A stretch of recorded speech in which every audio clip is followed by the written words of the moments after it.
আসসালামু আলাইকুম। Ayesha biology care থেকে আয়শা আপু চলে আসছি এইচএসসি 26 এবং 27 সালে ছাত্রছাত্রীর জন্য। আজকে আমরা চরম একটা অত্যন্ত গুরুত্বপূর্ণ ক্লাস নিয়ে কথা বলবো ইনশাআল্লাহ। আমাদের ক্লাসটা হচ্ছে ক্রোমোজোম এবং এই ক্লাসটাকে আমি দুইটা ভাগে ভাগ করেছি। আজকে আমি ফার্স্ট অংশ নিব এবং আগামী দিন ইনশাআল্লাহ যদি আমি সুস্থ থাকি, সব ঠিক থাকে, তাহলে আগামী সোমবার ঠিক 9টায় আমরা ক্রোমোজোমের বাকি অংশটা শেষ করব।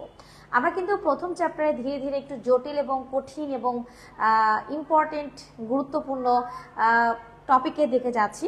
সো রেগুলার যদি ক্লাস না করো, মনোযোগ না থাকো, তাহলে কিন্তু ক্লাসগুলো বুঝতে পারবে না। এবং আমাদের এই ক্লাসগুলো তুমি আমাদের ইউটিউব চ্যানেলে পার্মানেন্টলি পেয়ে যাবে। যদি তুমি দেখতে চাও আয়েশা বায়োলজি পলাশ কেমিস্ট্রি ইউটিউব চ্যানেলে আমাদের প্লেলিস্টে চোখ রাখতে হবে। তাহলে আজকে আর কথা না বলি, আমরা ক্লাসটা শুরু করে। আজকে আমাদের 13 নম্বর ক্লাস চলছে। তাহলে আমাদের আজকে কি আছে? ক্রোমোজোম। আজকে আমাদের ক্রোমোজোম টপিকটা আছে, মারাত্মক একটা টপিক, ফ্যান্টাস্টিক একটা টপিক। এবং আগামী দিন যখন আমরা পড়বো না, ভীষণ ভালো লাগবে এই টপিকটা। এবং বিশ্বাস করো, এটা এমসিকিউ, সিকিউ, একাডেমিক অ্যাডমিশন সব কিছুর জন্য গুরুত্বপূর্ণ।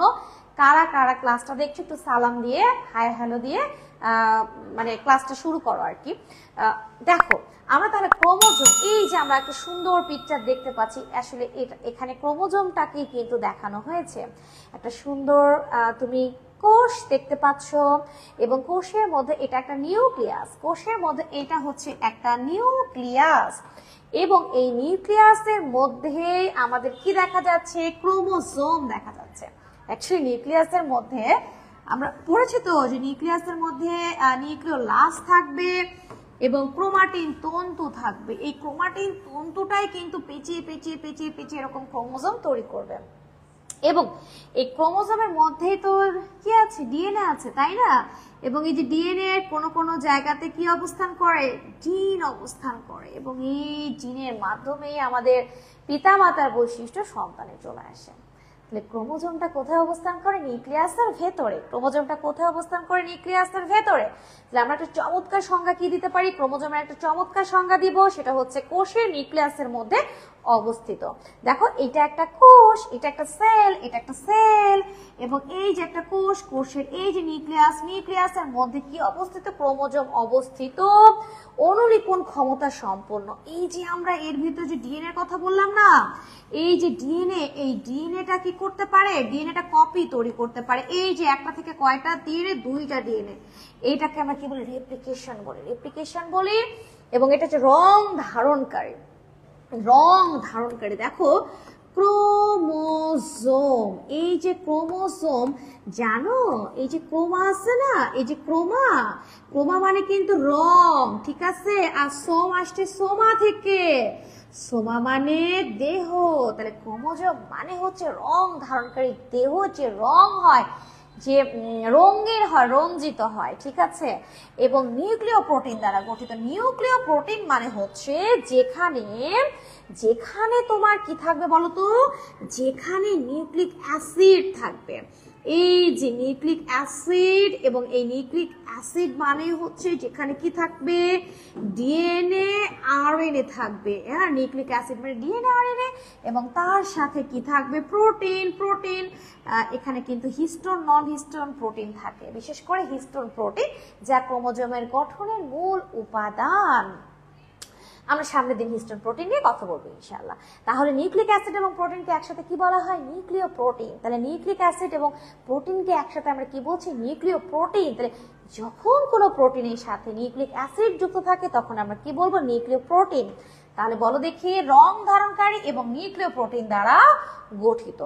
অবভিয়াসলি সুতার মতন উপাদান, এটা তো সুতার মতনই। এই যে সুতার মতন পেঁচিয়ে পেঁচিয়ে পেঁচিয়ে পেঁচিয়ে তবেই তো ক্রোমোজোম তৈরি করেছে। ক্রোমাটিন তন্তু মানে ফাইবার যা দেখতে সুতার মতন। এবং এটার মধ্যে মিউটেশন হতে পারে। মিউটেশন মানে ক্রোমোজোমের পরিবর্তন, হঠাৎ করে চেঞ্জ হয়ে যাওয়া। যেমন এর সাথে টি আছে, কোনো কারণে টি এর পরিবর্তে সি হয়ে গেল, এটা হচ্ছে মিউটেশন। অথবা কোনো একটা ক্রোমোজোমের, এটা একটা ক্রোমোজোমের অংশ, কোনো কারণে এই অংশটা ভেঙে গেল, এটা হচ্ছে মিউটেশন, মানে ক্রোমোজোমে যে কোনো পরিবর্তন হয়ে গেলে, চেঞ্জ হয়ে গেলে গঠনগত স্ট্রাকচার, সেটাকে আমরা মিউটেশন বলি। এবং মিউটেশনের কারণে কিন্তু বিভিন্ন ত্রুটি চলে আসে পরবর্তী জেনারেশনে, এবং সেই সাথে প্রকরণটাতে ভূমিকা রাখে। প্রকরণ মানে কি? প্রকরণ মানে হচ্ছে এই যে আমরা তুমি কি তোমার বাবার মতন সেম সেম হয়েছো নাকি মায়ের মতন সেম সেম হয়েছো? তুমি তোমার বাবার মতনও হনি, মায়ের মতনও হনি, আবার দুইজনের মতনও একটু একটু করে হয়েছো। এটাই হচ্ছে প্রকরণ, ভ্যারিয়েশন। আবার তোমার যদি 2-3টা ভাই বোন থাকে, তাহলে দেখবা যে তোমাদের 3 ভাই বোন বা 4 ভাই বোন বা 2 ভাই বোন কারো সাথে কারো 100% মিল নাই, একটু একটু ভিন্নতা আছে না? এটাই হচ্ছে প্রকরণ বা ভ্যারিয়েশন। তাহলে আমরা কি বলতে পারি, ক্রোমোজোম কাকে বলতে পারি? দেখেছো, সংজ্ঞাটা বোঝার জন্য আমাদের কত কিছু মনে রাখতে হলো, কত কিছু বুঝতে হলো। রাইট, এটাই হচ্ছে বায়োলজি। তোমাকে বুঝিয়ে বুঝিয়ে সুন্দর করে পড়তে হবে। হর হর গড় গড় গড় গড় করে তুমি পড়লে কিন্তু মুখস্থ থাকবে না। কি লিখবো? ক্রোমোজোম যা নিউক্লিয়াসের মধ্যে অবস্থিত, রং ধারণ করে, পিতামাতার বৈশিষ্ট্য সন্তানে বহন করে, তাকে আমরা ক্রোমোজোম বলবো। No, never. এভাবে ক্রোমোজোমের সংজ্ঞা মুখস্থ করা যাবে না, তোমাকে বুঝে বুঝে সুন্দর করে পড়তে হবে। বুঝে বুঝে সুন্দর করে পড়লে কিন্তু তুমি এখান থেকে এমসিকিউ লিখতে পারবা, মানে এমসিকিউ অ্যান্সার করতে পারবা। তাহলে আমরা কি বলবো? কোষের নিউক্লিয়াসের মধ্যে অবস্থিত অনুলিপন ক্ষমতা সম্পন্ন রং ধারণকারী এবং নিউক্লিয় প্রোটিন দ্বারা গঠিত সুতার মতন যে উপাদান মিউটেশন প্রকরণ করে। এবং আরেকটা লাইন তোমরা টুক করে জুড়ে দিবা, কি দিবা? পিতামাতার বৈশিষ্ট্য সন্তানে বহন করে নিয়ে যায়, তাকেই আমরা কি বলবো? ক্রোমোজোম বলবো। আশা করছি ক্রোমোজোম নিয়ে আর তোমাদের কোনো সমস্যা নেই। দেখো এখানে একটা সুন্দর সুইট ফ্যামিলি দেওয়া আছে, সুইট ফ্যামিলি, এত সুন্দর একটা ফ্যামিলি। এই যে বাবা, এই যে মা, কি কিউট ফ্যামিলি, দেখেছো? এবং এই যে বাবা মা থেকে কি সুন্দর কিউট কিউট নান্নাসা মুন্নাসা বাচ্চা হয়েছে, দেখছো? তার মানে কি, এই যে বাবা এবং মায়ের কাছ থেকে কিন্তু এই যে নিউক্লিয়াস চলে আসছে না, শুক্রাণু ডিম্বাণু নিউক্লিয়াস চলে আসছে, ফিউজড নিউক্লিয়াস দুইটা মিলে আবার কি করছে? তোমাকে আমাকে তৈরি করে ফেলেছে। মানে বাবা এবং মায়ের কাছ থেকে নিউক্লিয়াস পেয়েছে, নিউক্লিয়াসের মধ্যেই তো ক্রোমোজোম ছিল। তার মানে এই যে বাচ্চাগুলোতে কি হয়েছে, বাবা মা থেকেই তোমার ক্রোমোজোম গুলো চলে এসেছে। ক্রোমোজোমের মধ্যেই থাকে ডিএনএ, ডিএনএ এর মধ্যেই থাকে জিন, এবং এরা কিন্তু পিতামাতার বৈশিষ্ট্য বংশ পরম্পরা বহন করছে। কিসের মাধ্যমে হচ্ছে?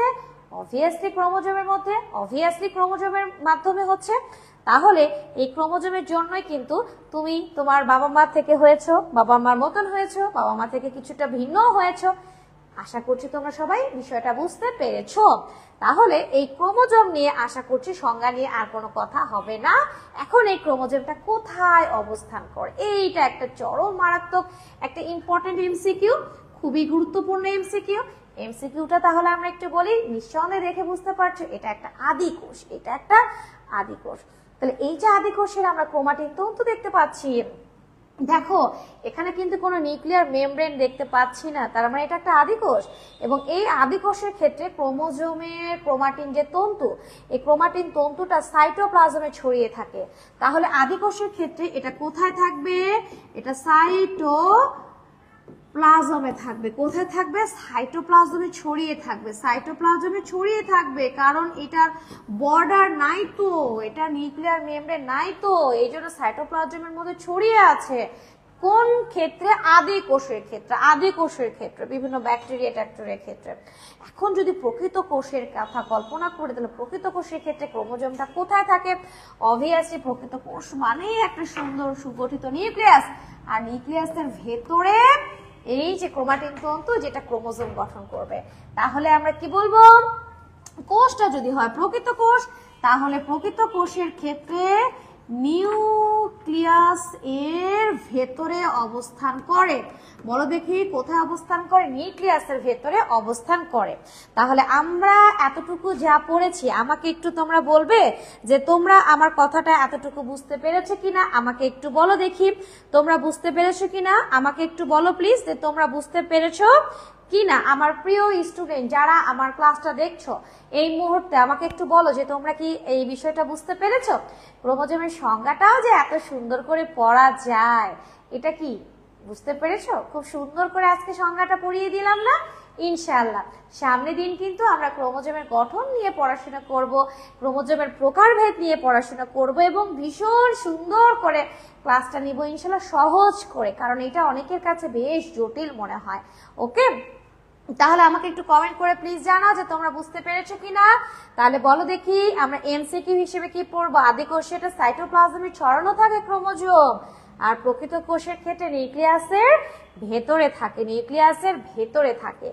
এই যে একটা সুন্দর মুরব্বী দেখতে পাচ্ছি, ইনি আমাদের শ্রদ্ধেয় কি বলো দেখি, স্টার্চ বার্গার বা স্টার্চ বার্জারও বলা হয়, এবং ইনি আমাদের কোষের যে ক্রোমোজোম ইনি আমাদের ক্রোমোজোমের আবিষ্কারক। তাহলে ক্রোমোজোমের আবিষ্কারককে স্টার্চ বার্জারও বলে, স্টার্চ বার্গারও বলে, বুর্গারও বলে, তোমার ইচ্ছা। তুমি কিন্তু এই নামটা মুখস্থ করবা, এইটা আমাদের এমসিকিউ এর জন্য। এবং ক্রোমোজোম নামকরণ করেন বিজ্ঞানী ওয়াল্ডিয়ার। এই যে একজন দেখতে পাচ্ছ, এই গুণী ব্যক্তি, ইনি হচ্ছেন ক্রোমোজোম নামকরণ করেন। তাহলে ক্রোমোজোম নামকরণ করেছেন কোন বিজ্ঞানী? বিজ্ঞানী ওয়াল্ডিয়ার, বিজ্ঞানী ওয়াল্ডিয়ার বা ভাল্ডিয়ার। ঠিক আছে, তাহলে ক্রোমোজোমের আবিষ্কারক কে, তারপরে ক্রোমোজোম নামকরণ করেছেন কে, এই দুইটা ইম্পর্টেন্ট, ভীষণ এমসিকিউ, এই দুইটা এমসিকিউ ভীষণ ইম্পর্টেন্ট। এইটা ছাড়া যদি আরো 2-4টা এমসিকিউ আছে, সেগুলো যদি পড়তে পারো তাহলে খুবই ভালো কথা। আমরা যখন এমসিকিউ নিয়ে কথাবার্তা বলবো তখন আমরা ডিটেলটা পড়বো ইনশাআল্লাহ। এই দেখো, আমরা একটা চমৎকার ইম্পর্টেন্ট একটা টপিক নিয়ে চলে আসছি, সেটা হচ্ছে সংখ্যা। এবং বিশ্বাস করো, এই সংখ্যাটা তোমাদের এমসিকিউ এর জন্য ভীষণ ভীষণ ইম্পর্টেন্ট। এই 5টা তথ্য যদি তুমি পড়ে থাকো, 5টা না 6টা, তাহলে তুমি ইনশাআল্লাহ যে কোনো পরীক্ষাতে ওপেন চ্যালেঞ্জ, যদি ক্রোমোজোম থেকে প্রশ্ন আসে সংখ্যা, তুমি এর মধ্যে থেকেই পাবে ইনশাআল্লাহ।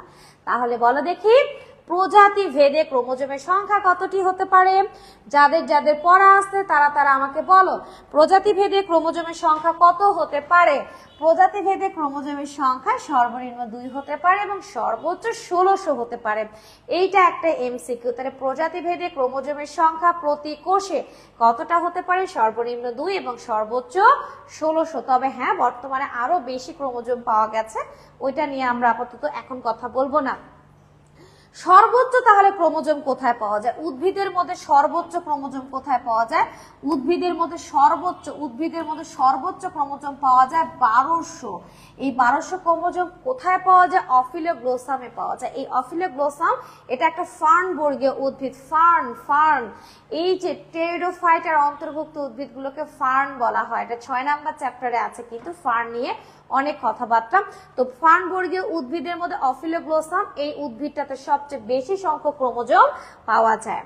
আর এই যে ফার্ন কিন্তু অপুষ্পক, এটা কিন্তু অবশ্যই অপুষ্পকের ক্ষেত্রে, এটা কিন্তু অপুষ্পক। বস, ফার্ন এরা কিন্তু অপুষ্পক। এবার পুষ্পক, পুষ্পক উদ্ভিদের মধ্যে সবচেয়ে কম ক্রোমোজোম পাওয়া যায়, 4টা ক্রোমোজোম, মাত্র 4টা ক্রোমোজোম পাওয়া যায় হ্যাপ্লোপ্যাপাসে মাত্র 4টা ক্রোমোজোম পাওয়া যায়। এবং সবচেয়ে বেশি উদ্ভিদের ক্ষেত্রে, পুষ্পক উদ্ভিদের ক্ষেত্রে সবচেয়ে বেশি ক্রোমোজোম পাওয়া যায় পোয়াতে, 506টা থেকে 530টা। তাহলে দেখো, আমরা কিন্তু উদ্ভিদের ক্ষেত্রে 3টা তথ্য পড়বো। অপুষ্পক উদ্ভিদের সবচেয়ে বেশি পাওয়া যায়, ফার্নবর্গীয় উদ্ভিদের নাম পড়বো, আমরা মুখস্থ করব, ঠিক আছে, কতটি। তারপরে আমরা কি পড়বো? আমরা পুষ্পক উদ্ভিদের ক্ষেত্রে সবচেয়ে কম পাচ্ছি কোথায়, সবচেয়ে বেশি পাচ্ছি কোথায়, সংখ্যা এবং নাম পড়বো। এবার আমরা প্রাণীর ক্ষেত্রে সবচেয়ে বেশি সংখ্যক ক্রোমোজোম আমরা কোথায় পাবো? গোলকৃমিতে, অ্যাসকারিসে। এবং এইখানে ক্রোমোজোম সংখ্যা তুমি পাবা মাত্র কয়টা? 2টা। এবং সর্বোচ্চ ক্রোমোজোম পাবা তুমি প্রোটোজোয়া অলাক্যান্থাতে, মা এখানেই তুমি পেয়ে যাবা কতটি? 1600 সর্বোচ্চ। তাহলে সর্বনিম্ন হচ্ছে গোলকৃমি আর সর্বোচ্চ হচ্ছে অলাক্যান্থা, হ্যাঁ, অলাক্যান্থা। তাহলে আমাদের ক্রোমোজোম সংখ্যা কতটি আশা করছি তোমরা বুঝতে পেরেছো। ক্রোমোজোম সংখ্যা নিয়ে আর কোনো টেনশন নাই, কোনো ঝামেলা নাই। এখন আমাকে তোমরা বলো যে ক্রোমোজোম সংখ্যা তোমরা কি সবাই বুঝতে পেরেছো? ক্রোমোজোম সংখ্যা তোমরা কি সবাই বুঝতে পেরেছো? আমাকে বলো যে ক্রোমোজোম সংখ্যা তোমরা কি সবাই বুঝতে পেরেছো? বুঝতে পারলে বলো হ্যাঁ আপু বুঝতে পেরেছি। ক্রোমোজোম সংখ্যা কি তোমরা বুঝতে পেরেছো? আমরা কিন্তু আজকের ক্লাসটা খুব অল্প সময়ের জন্য নিব। আজকে আমাদের আর হয়তো বা 10 থেকে 15 মিনিট সর্বোচ্চ ক্লাসটা থাকবে, কারণ সামনের দিনে আমাদের ক্লাসটা একটু বেশি সময় লাগবে, 1 ঘন্টা লাগবে ইনশাআল্লাহ। আজকের ক্লাসটা আমাদের আধা ঘন্টাতেই হয়ে যাবে। তো আমরা প্রায় ক্লাসের শেষের দিকে চলে এসেছি এবং আমরা লাস্টে একটা খুব গুরুত্বপূর্ণ একটা টপিক পড়বো, যেটা তোমাদের জন্য ভীষণ ভীষণ ইম্পর্টেন্ট এবং এইখানে আমি তোমাদের কয়েকটা টেকনিক শিখাই দিব মনে রাখার জন্য, ঠিক আছে? খুব ভালো করে খেয়াল করবা। দেখো, কিছু উদ্ভিদের ক্ষেত্রে বৈজ্ঞানিক নাম এবং ক্রোমোজোম সংখ্যা, হ্যাঁ এগুলো হচ্ছে এমসিকিউ এর জন্য দারুণ ইম্পর্টেন্ট। হ্যাঁ ভীষণ ভীষণ ইম্পর্টেন্ট। উদ্ভিদের ক্ষেত্রে আমরা এটা পুরো ভীষণ ইম্পর্টেন্ট, বাদ দেওয়া যাবে না, কিছুতেই বাদ দেওয়া যাবে না। ভালো করে খেয়াল করবা। তুমি ধান এবং গমকে একসাথে রাখবা, আমি কিন্তু টেকনিকটা শিখাই দিচ্ছি। এটা কিভাবে আসে জানো? অনেক সময় সায়েন্টিফিক নাম দিয়ে সংখ্যা আসে, হ্যাঁ সায়েন্টিফিক নাম দিয়ে ভুল টুল সংখ্যা আসে, তোমাকে সঠিক ক্রোমোজোম সংখ্যাটাকে শনাক্ত করতে হবে, এরকম আসে। বাংলা নামের সাথে খুব কমই আসে, যেমন অরাইজা স্যাটিভা দিয়ে ক্রোমোজোম সংখ্যা দিয়ে দিলে এতটি, ট্রাইটিকাম বা ট্রিটিকাম অ্যাস্টিভাম দিয়ে ক্রোমোজোম সংখ্যা দিলে এতটি। তো এর মধ্যে কোনোটা সঠিক থাকবে, বাকিগুলো ভুল থাকবে। তোমাকে তাহলে সঠিকটা পেতে হলে তোমাকে কোন দুইটা জিনিস খুব ভালো করে জানতে হবে? উদ্ভিদের সাধারণ নাম তো আমরা জানবই, তাই না? এই বৈজ্ঞানিক নামের সাথে এই ক্রোমোজোম সংখ্যা এটা ভীষণ গুরুত্বপূর্ণ।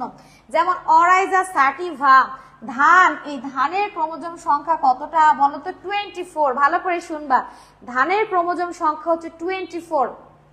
তুমি এই যে ধান আমরা মনে করো ধান খুবই গুরুত্বপূর্ণ, মনে রাখবা যে আমাদের ধান থেকে তো আমরা ভাত খাই, বুঝছো? ধান আমাদের জন্য ভীষণ গুরুত্বপূর্ণ, একেবারে দিন রাত 24 ঘন্টায় মনে করো আমাদের এই ধান ভাত এগুলো নিয়েই আমরা থাকি। হ্যাঁ এই 24 ঘন্টার মধ্যে আমাদের এক বেলা যদি ভাত না খাই আমাদের মনটা উসপিস উসপিস করে। আমরা বাঙালি যারা, মানে এমনও হয় যে 24 ঘন্টার মধ্যে একবার না একবার খাওয়াই লাগবে, যতই ডায়েট কন্ট্রোল তুমি করো না কেন। তো মনে রাখবা ধান হচ্ছে 24, ধানের ক্রোমোজোম সংখ্যা 24 এবং ধানের তুমি উল্টায় দাও, হ্যাঁ ধানের সংখ্যাটা তুমি উল্টায় দাও, তাহলে দেখো 24 কে উল্টায় দিলে কিন্তু কত চলে আসে? 42। তাহলে 24 আর 42, 24 আর 42 ধান এবং আরেকটা হচ্ছে গম। তাহলে আমার বিশ্বাস যে তোমার এই দুইটা নাম আর কখনো ভুল হবে না। তাহলে Oryza sativa, Oryza sativa, Oryza sativa, Oryza sativa, Oryza sativa মানে হচ্ছে ধান 24, ধানকে উল্টায় দিলে আমরা গম পাচ্ছি, ক্রোমোজোম সংখ্যাটা কত? 42 পাচ্ছি, 42 পাচ্ছি। ভালো করে শুনবো, 40 কি পাচ্ছি? 2 পাচ্ছি। আচ্ছা, তারপরে আমরা যে জিনিসটা পড়বো সেটা হচ্ছে গোল আলু।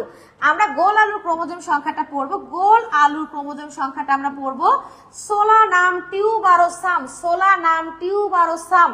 এটা ক্রোমোজোম সংখ্যা হচ্ছে 48, এটা ক্রোমোজোম সংখ্যা হচ্ছে 48 এবং তারপরে দেওয়া আছে স্কুলেন্টাম, কি লাইকোপার্সিকন স্কুলেন্টাম, এটা হচ্ছে টমেটো, টমেটো, টমেটো, ঠিক আছে? Tomato, tomato.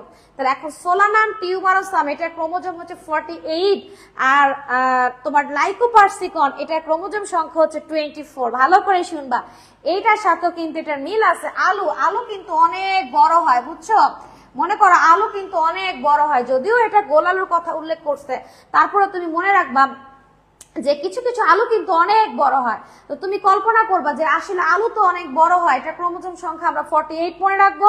আলুর চাইতে টমেটো একটু ছোট হয়, মনে করো অর্ধেক করে দিলাম, তাহলে 48 কে অর্ধেক করে দিলে আমরা কতটা পাচ্ছি? 24। তাহলে আলুর ক্রোমোজোম সংখ্যা বেশি, আর আলুরে উল্টায় দিলাম, অর্ধেক করে দিলাম, উল্টায় না অর্ধেক করে দিলাম, আমরা কি পেলাম? টমেটো পেলাম, টমেটো পেলাম। তাহলে এইটা আমরা এক সেট পেলাম, এটা আরেক সেট পেলাম। এই দুই সেটে 4টে এমসিকিউ, আমার বিশ্বাস কোনোদিন ভুল হবে না। তাহলে আমি আবারও বলছি, আমরা ধান পড়লাম 24, গম পড়লাম 42, হ্যাঁ অরাইজা স্যাটিভা ট্রিটিকাম অ্যাস্টিভাম। আমরা আলু পড়লাম সোলানাম টিউবারোসাম, এটা 48 এবং আলুর পরে কি টমেটো পড়লাম, এটা লাইকোপার্সিকন স্কুলেন্টাম 24। তাহলে আশা করছি এতটুকু তোমরা খুব ভালো করে বুঝতে পেরেছো। এবার আমরা আরো দুইটার সায়েন্টিফিক নাম নিব, আরো দুইটা সায়েন্টিফিক একই টেকনিক করে। তামাক, তামাক নিকোটিয়ানা ট্যাবাকাম, এটার ক্রোমোজোম সংখ্যা হচ্ছে 28, 28। এবার আমরা তামাকের সাথে একটু পাট করব, পাটের রিলেশন তৈরি করব, পাট, তামাকের সাথে পাট। দেখো কর্কোরাস ক্যাপসুলারিস, যদি আমরা তামাককে অর্ধেক করে দিই তাহলে আমরা কি পাবো? পাট পাবো। তামাককে অর্ধেক করে দিলে কি পাবো? পাট পাচ্ছি 28, আর হচ্ছে পাট হচ্ছে 14। তাহলে তামাক কত বলো তো? তামাক কত? তামাক হচ্ছে 28, আর তোমার পাট কত? পাট কত? 14। তাহলে তামাক ক্রোমোজোম সংখ্যা কত বহন করছে? 28, আর পাটে কত আছে? 14টা আছে। কত আছে? 14টা আছে। তাহলে আমার বিশ্বাস যে তোমার এই এমসিকিউ গুলো কোনোদিন ভুল হবে না। ধান, গম, ভালো করে খেয়াল করবা, টমেটো, গোল আলু, তামাক, পাট। এরপর আমরা যে জিনিসটা পড়বো সেটা হচ্ছে ভুট্টা এবং চীনা বাদাম। ভুট্টার সাথে দেখি আমরা চীনা বাদামের কি ব্যাপার স্যাপার আছে। ভুট্টাকে টেনে নিয়ে আসলাম চীনা বাদামের কাছে, ভুট্টাকে নিয়ে আসলাম চীনা বাদামের কাছে। ভুট্টা, জিয়ামেস, এই সায়েন্টিফিক নামটা খুবই সহজ। মনে করো জিয়া একটা নাম মানুষের, তার একটা মেস আছে, মেস, জিয়ামেস, এবং জিয়ামেসের সিট সংখ্যা হচ্ছে 20টা। জিয়ামেস, এটা হচ্ছে ভুট্টা 20। তাহলে এটার ক্রোমোজোম সংখ্যা 20। আর চীনা বাদাম অ্যারাচিস, এই চীনা বাদামের সায়েন্টিফিক নেমটা হচ্ছে 40। তাহলে চীনা বাদাম এটার ক্রোমোজোম সংখ্যা কি বেশি? চীনা বাদাম শব্দটা বড়, ক্রোমোজোম সংখ্যা 40, আর ভুট্টা একটু ছোট, এটা ক্রোমোজোম সংখ্যা হচ্ছে তোমার 20। তাহলে ভুট্টা কত? ভুট্টা, জিয়ামেস এর ক্রোমোজোম সংখ্যা মনে থাকবে? জিয়ামেস মানে হচ্ছে 20, আর অ্যারাচিস চীনা বাদাম এটার ক্রোমোজোম সংখ্যা হচ্ছে 40। তাহলে আমাদের 8টা ক্রোমোজোম সংখ্যা জোড়ায় আমরা সুন্দর করে পড়ে ফেললাম। মিলায় আশা করছি তোমাদের কোনো প্রবলেম ইনশাআল্লাহ হবে না। এখান থেকে মূলা, জব, কলা এগুলো পরীক্ষা তো এইভাবে আসে না, দরকার নেই। তাহলে আমাকে একটু বলো, তোমাদের কি এই ক্রোমোজোম সংখ্যা নিয়ে আর কোনো প্রবলেম আছে? আমার বিশ্বাস কোনো প্রবলেম নেই। তাহলে আমরা ধানের সাথে গমের রিলেশন দেখলাম, তারপরে আমরা গোল আলুর সাথে টমেটো, আমরা তামাকের সাথে পাট, এবং আমরা চীনা বাদামের সাথে দেখলাম কি বলো দেখি? ভুট্টা। এখন আমার বিশ্বাস তুমি যদি এই পড়াটা 2 দিন খালি 3-4 মিনিট করে পড়ো, তোমার ঠোঁটস্থ, মুখস্থ, কণ্ঠস্থ হয়ে যাবে ইনশাআল্লাহ। এবার আমরা প্রাণীর সায়েন্টিফিক নেম পড়বো। প্রাণীর সায়েন্টিফিক নাম পড়বো, তার আগে আমাকে একটু বলো দেখি তোমরা সবাই বুঝতে পেরেছো কিনা? যারা ক্লাসটা করছো, আমার প্রিয় স্টুডেন্ট যারা ক্লাসটা করছো, তোমরা আমাকে একটু বলবা যে সবাই বুঝতে পারছো কিনা। আমরা প্রায় ক্লাসটা শেষের দিকে চলে এসেছি, আমাদের আর বেশি সময় ক্লাসটা করতে হবে না, জাস্ট আমরা আর 5টা মিনিট ক্লাস করবো ইনশাল্লাহ, তারপরে আমাদের ক্লাসটা শেষ হয়ে যাবে। মোস্ট ইম্পর্টেন্ট একটা টপিক দিয়ে আমরা ক্লাসটা শেষ করব। অবভিয়াসলি আমার একটু গলার সমস্যা হয়েছে, নিঃসন্দেহে তোমরা যারা আমার রেগুলার ক্লাস করে বুঝতেই পারছো, গলা বসে গেছে, একটু ঠান্ডা লেগে, এসিড ঠান্ডা লেগে গলা বসে গেছে। তো সেক্ষেত্রে একটু তোমাদের শুনতে, আমার মনে হয় শুনতে সমস্যা হবে না, আমি চেষ্টা করছি সুন্দর করে বলার। তো আমরা মানুষের ক্ষেত্রে ক্রোমোজোম সংখ্যাটা পড়বো, বলো দেখি। মানুষ, এইটার ক্রোমোজোম সংখ্যা আপু পড়ায়েন না রে, ওরে আপু এটার ক্রোমোজোম সংখ্যা পড়ায়েন না, এটা আমরা সবাই পারি, আপনি অন্য টেকনিক বলেন, অন্য টেকনিক, তাই না? তো যাই হোক, এটা পড়তে হবে। মানুষ, আমাদের মানুষের ক্রোমোজোম সংখ্যা হোমোস্যাপিয়েন্স, আমাদের ক্রোমোজোম সংখ্যা হচ্ছে 46, আমাদের ক্রোমোজোম সংখ্যার সাথে মিল আছে। আমরা যারা রাজশাহীতে বসবাস করি, আমাদের রেশম পোকা ভীষণ গুরুত্বপূর্ণ আমাদের কাছে এবং খুবই ইম্পর্টেন্ট। আমরা সিল্কের অনেক কিছু ব্যবহার করি, যার কারণে আমাদের কাছে রেশম পোকা ভীষণ মূল্যবান। বম্বেক্স মরি, মনে করো বম্বে সুইচ চানাচুর দিয়ে তুমি মরি খাচ্ছ, ওকে, রেশম পোকা বম্বেক্স মরি, এটা সায়েন্টিফিক নাম বম্বেক্স মরি, এবং এইটার ক্রোমোজোম সংখ্যা আমাদের মতন সেম বাট ডিফারেন্ট। আমরা মানুষ এবং তারা রেশম পোকা, এটা ডিফারেন্ট, 46 সেম। আমরা হোমোস্যাপিয়েন্স এবং ওরা হচ্ছে বম্বেক্স মরি, বাট ক্রোমোজোম সংখ্যা সেম ডিফারেন্ট। তারপর সায়েন্টিফিক নেম সবকিছুই ডিফারেন্ট, কিন্তু ক্রোমোজোম সংখ্যাটা সেম। তার মানে আমরা বুঝতে পারছি ক্রোমোজোম সংখ্যা সেম হইলেও সবকিছু একই রকম হয় না। কিসের কারণে? জিনের কারণে সবকিছু আলাদা হয়ে যায়, জিনের কারণে অনেক কিছু মিল থাকে। তাহলে দেখো আমরা চলে আসি, তাহলে মানুষের সাথে রেশম পোকার একটা দারুণ মানে সাদৃশ্য আছে কিসের কিসের কিসের ক্রোমোজোম সংখ্যার। এইবার আমরা একটু খেয়াল করো, আমরা এবার একটু গিনিপিগে চলে যাই। গিনিপিগ, হ্যাঁ, ক্যাভিয়া পরসিলাস, এই যে গিনিপিগ, আমরা মানুষকে উল্টায় দিলাম, দিলে ক্রোমোজোম সংখ্যা হয়ে যাবে 64। তাহলে দেখো মানুষের ক্রোমোজোম সংখ্যা এবং রেশম পোকা, এই যে রেশম পোকার ক্রোমোজোম সংখ্যা সেম কতটি? 46। কিন্তু যদি এটাকে উল্টায় দিলে আমরা গিনিপিগ পাবো, এটার ক্রোমোজোম সংখ্যা হচ্ছে 64। তাহলে মানুষ আর রেশম পোকা সেম 46, সেম 46, আর গিনিপিগকে উল্টায় দিব তাহলে 64 হয়ে যাবে। এবং মানুষ কিন্তু গিনিপিগ নিয়ে অনেক বেশি গবেষণা করছে, আমরা গিনিপিগ নিয়ে অনেক বেশি গবেষণা করি আমাদের ভবিষ্যতের বিভিন্ন কিছু তৈরি করার জন্য, আবিষ্কার করার জন্য গিনিপিগ নিয়ে অনেক বেশি গবেষণা করা হয়ে থাকে।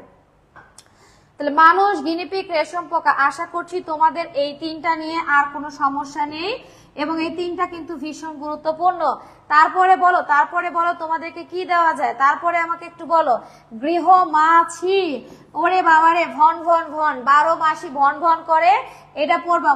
মুস্কা ডোমেস্টিকা, 12 মাসি ভন করে, গৃহমাছি 12 মাসি ঘরে থাকে, ভ্যান ভন ভ করে, এই জন্য এটার ক্রোমোজোম সংখ্যা 12। তাহলে 12 মুস্কা ডোমেস্টিক অ্যানিমাল বলে না, ডোমেস্টিকা, গৃহের সাথে একটা রিলেশন আছে। ক্রোমোজোম সংখ্যা কতটি? 12টি। ক্রোমোজোম সংখ্যা কতটি? মুস্কা ডোমেস্টিকা, ক্রোমোজোম সংখ্যা কতটি বলো? ক্রোমোজোম সংখ্যা কতটি বলো? 12টি। তারপরে দেখো কিউলেক্স মশা, এটা ক্রোমোজোম সংখ্যা অর্ধেক করে দাও, তাহলে কিউলেক্স এর সংখ্যা কতটা হচ্ছে? 6টা হচ্ছে। তাহলে গৃহমাছি, ঘরে যে মাছি থাকে সেটা সারা বছরই থাকে, 12 মাসে 1 বছর, তো মনে রাখবা। তাহলে গৃহমাছি, এটা ক্রোমোজোম সংখ্যা কতটা? এটা ক্রোমোজোম সংখ্যা হচ্ছে 12টা, এটা ক্রোমোজোম সংখ্যা 12। এবং কিউলেক্স মশা, এটা ক্রোমোজোম সংখ্যা হচ্ছে অর্ধেক, দুইটাই মশা কিন্তু একটার অর্ধেক আরেকটা। গোলকৃমি খুব ভালো করে পড়বা, গোলকৃমি সায়েন্টিফিক নেম পড়বা, অ্যাসকারিস মেগালোসেফালাস, এবং এইটা ভীষণ ইম্পর্টেন্ট। এখানে সবচেয়ে কম পরিমাণে ক্রোমোজোম পাওয়া যায়, কোনটিতে? গোলকৃমিতে। কয়টি? মাত্র 2টি। হাইড্রা ভালগারিস, লাস্টেটা 32, হাইড্রা ভালগারিসের ক্রোমোজোম সংখ্যা কতটি? 32। তাহলে আমরা কতটি ক্রোমোজোম সংখ্যা পড়লাম? মানুষ, গিনিপিগ, গৃহমাছি, কিউলেক্স মশা, গোলকৃমি, রেশম পোকা এবং হাইড্রা। মাঝখানে আমরা কিছু বাদ দিয়েছি। ও গরু ছাগলের ক্রোমোজোম সংখ্যা তোমরা এমনি পারবা, 60। গরু ছাগলের ক্রোমোজোম সংখ্যা কিন্তু সেম।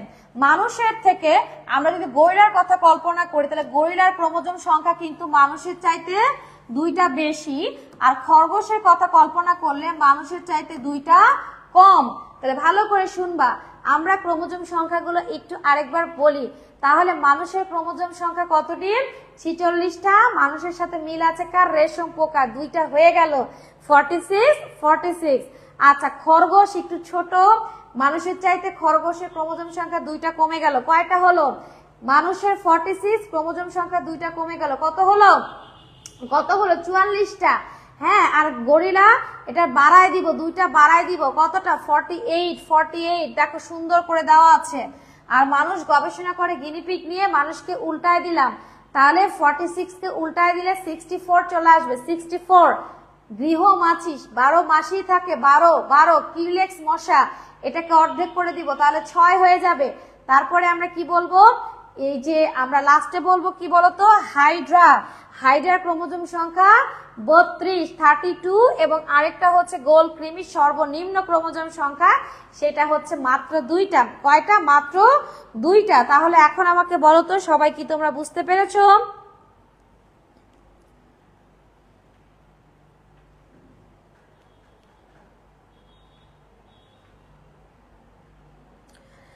এখন আমাকে বলো যে তোমরা কি সবাই বুঝতে পেরেছো? যারা ক্লাসটা করছো, তাহলে আমাকে এখন একটু বলো যে তোমরা কি সবাই বুঝতে পেরেছো? তোমরা কি সবাই বুঝতে পেরেছো ক্লাসটা? তোমরা কি আমার কথা বুঝতে পেরেছো সবাই?